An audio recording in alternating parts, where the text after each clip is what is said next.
I grew up traveling in the backseat of my family's wood-paneled station wagon. Getting lost fills my soul. It's who I am. It's embedded in my DNA.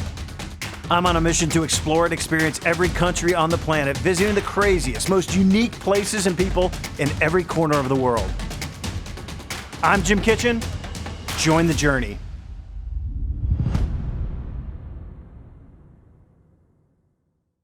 Wow, such a cool country. Think of a nicer version of Cuba. It's a country definitely worth visiting if you're in the region. It's located on the Red Sea across from Saudi Arabia.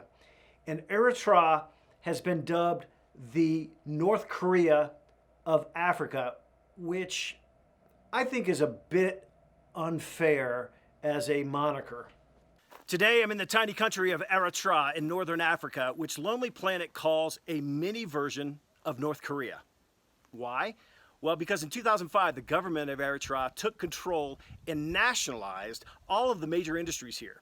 Transportation, energy, construction, financial services, pretty much everything. And with that nationalization, so too went civil liberties.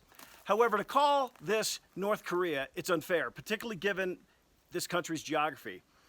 This country is just across from the Red Sea in Saudi Arabia and Yemen, which makes it much more similar politically and economically to a tiny Middle Eastern country than, say, North Korea or Venezuela or the socialist Cuba, or any other African nation for that matter. So using a Middle Eastern context, Eritrea is safe, it's secure, its streets are clean, there's no dire poverty like in the rest of Africa, and everyone here has a job. And to boot, the architecture is really cool. 19th century Italian. Think Art Deco, South Beach in the 1920s, or a much cooler version than Cuba. Now today we're in the tank graveyard, and one of the most important events in Eritrea's history is its 30-year war with Ethiopia from 1961 to 1991. And then it finally got its independence in 1993. So at this tank graveyard, there are tanks and military vehicles used in the 30-year war. Now you can see over here, one of the armored personnel carriers.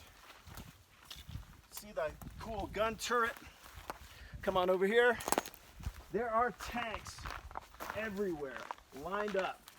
This is a military junkyard, okay? Here's what it also is. It's a reminder for Eritreans how costly this war with Ethiopia was. 100,000 people died in this bloody conflict. And the peace between Eritrea and Ethiopia hasn't been easy. In fact, war broke out again in 1999 and 2000, and the two countries have truly only normalized relations since 2018. Let's hope the peace lasts here forever. The 19th century Art Deco and Cubist influence of Italian architects, they're everywhere. And their buildings are mostly in pretty decent shape. And even if you're not an architecture buff, I wasn't, you've got to see it. I implore you, go and check out these buildings. The finest in Eritrea is the post office, which has to be one of the most beautiful, it's certainly the most beautiful buildings that I have ever laid eyes on. Thanks for tuning in. Make sure to like, comment, and subscribe to keep exploring and learning about the rest of the world. Join the journey.